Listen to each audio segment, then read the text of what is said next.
Do styles that are protective styles, such as, I don't know, buns, braids, something that'll keep your hands out of your head, combs and brushes out of your head as much as possible. Because basically what that's doing, a lot of times when people are doing that, you tend to break your hair off on the ends. And therefore, you know, you're like, dang, my hair's not growing. But, you know, it's because you're manipulating your hair too damn much and you're breaking it off. So you're not going to see any growth. Let's see. Oh, stress too. Stress plays a major role as well in your hair growth. So try not to be stressed. Try to relax. Try to woo-sigh every chance you get. Heat. Oh my God. Woo, heat. People. Heat is probably one of the biggest things that will take your hair up out of here. And I say here because I'm in St. Louis. It'll take your hair up out of here. Heat takes moisture out of your hair. It's damaging. It helps to break your hair off. Heat is like the devil for real. Seriously, like if you have to put heat, keep that at a minimum. Keep that to like at least every 2 to 3 weeks if you have to put heat in your hair, please. And then if you must use heat, make sure you know you're using a very conditioning heat protective conditioner. Make sure you use a heat protector. You know, try not to have your heat as high as possible.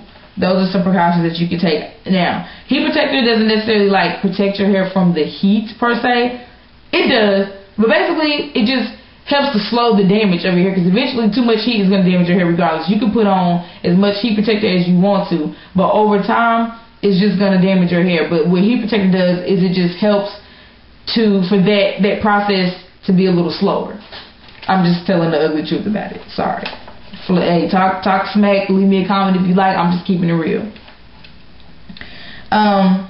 Also, as an alternative to heat, you know, roller set, well, direct heat, roller set your hair, rod set your hair, do big rollers and sit under the dryer.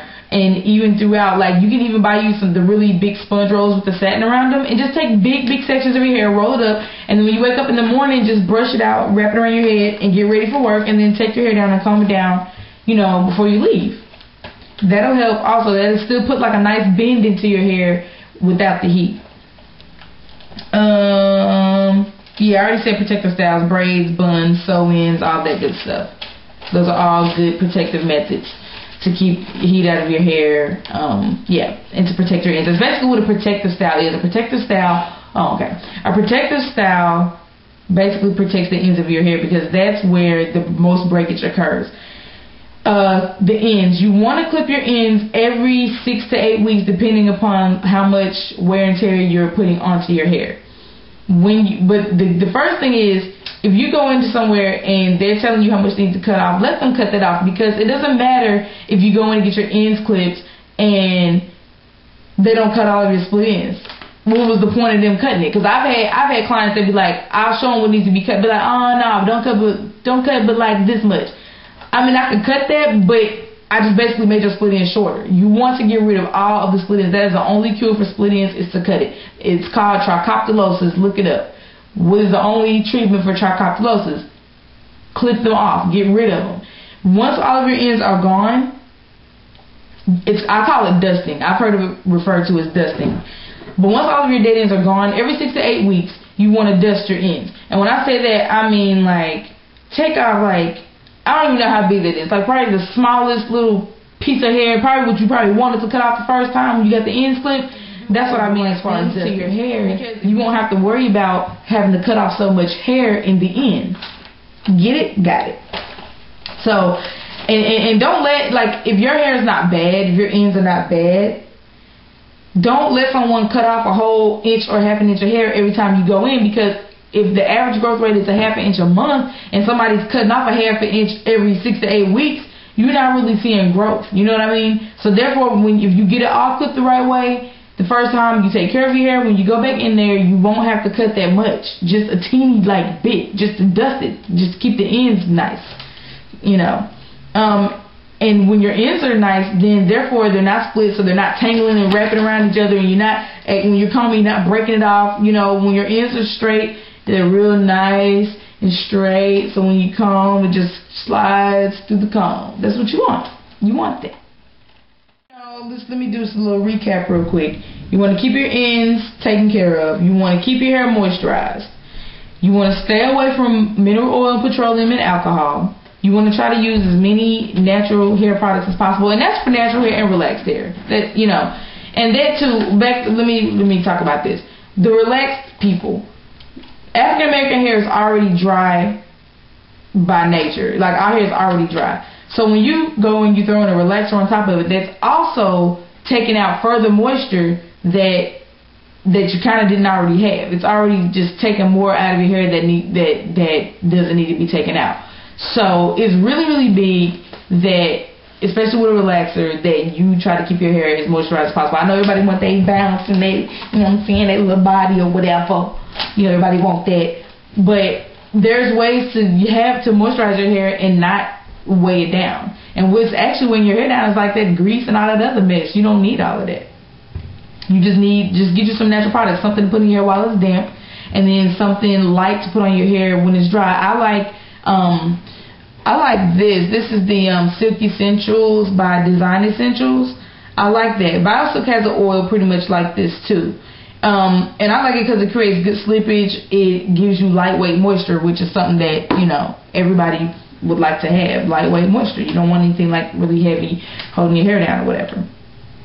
And then us nappies, our hair tends to be a lot drier too because, especially with your hair is like really, really, really curly, it's hard for us to get moisture into our hair. Like, you know how like Caucasian people, how their hair is straight, and they do secrete a little more oil than, but they don't really have the problem that we have, because since their hair is straight, it's easier from the oil from their scalp to run down their hair. Since our hair is a lot curlier, the oils from our scalp can't really make it through all the coils and curls and all the stuff that we have. So therefore, we have to find a way to keep moisture into our hair. And our hair is a lot more fragile because it's curlier. The curlier your hair, the more fragile it is, the more breakage prone it is. So therefore, like with a natural person, you really have to be conscious of how you're detangling your hair, how you're combing it. Some people say don't comb your hair when it's wet. I disagree with that. I feel like as a natural person, your hair needs to be saturated with conditioner, get you a wide tooth comb, and start from the ends really gently and work your way to the roots. That's how I feel that you should detangle. I know I'm jumping around. I'm sorry, y'all. It's just things that's just like, that's hitting me right now.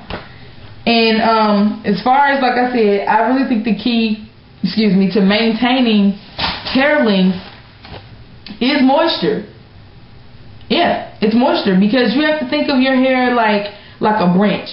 Like, if you got a dry tree branch and you snap it, like, you bend it, it snaps. You know what I mean? But if it has rained and the nice little branch has been chilling in the water, and you go, it takes a little longer for you to go like this before it actually breaks. And that's how, like, I like to tell people to think of their hair. You want your hair to be moisturized so that, when you're combing it, you're not breaking it off. And, when it's dry, that's what it does. When it's dry, you start combing it, it's easier to break it off and, all that good stuff. And when it's more moisturized, like I said, you have a little elasticity, you have a little more give, so therefore your hair can take a little more stress. So, keep that in mind, people. Like, you really have to have your hair moisturized. Now, I've heard that you can over-condition hair. I've never seen it, but I heard you can. I heard sometimes some people's hair lack protein.